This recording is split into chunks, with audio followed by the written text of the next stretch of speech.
le rôle du RH et des RH en général, il est clé. Il est clé parce que on doit transformer l'organisation RH. Je le disais tout à l'heure, on veut faire du One HR, être plus transversaux, montrer à nos collaborateurs qu'ils pourront bâtir des carrières multimétiers, multi-pays, etc.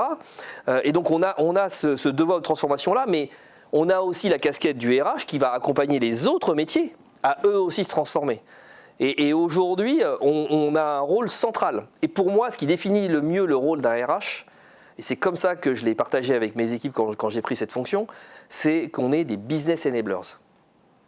Si on n'apporte pas de la valeur au business, si on n'apporte pas de la valeur aux patrons d'opération, aux managers, etc., c'est qu'on a raté notre boulot. Exactement, c'est l'incantatoire. Donc nous, ce qu'on veut, c'est montrer qu'on apporte cette valeur. Et si on apporte cette valeur, c'est assez immédiat, les leaders viennent nous voir. Ils viennent nous demander de l'aide.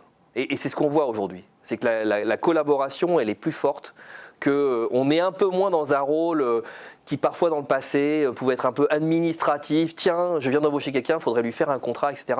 Aujourd'hui, c'est plus ça. On bâtit les carrières ensemble. Quand un poste doit être pourvu, on réfléchit ensemble quel est le meilleur profil, interne, externe. Et surtout, on projette la personne déjà dans une carrière. On n'est pas juste en train de remplir un trou. On est là vraiment pour bâtir des carrières.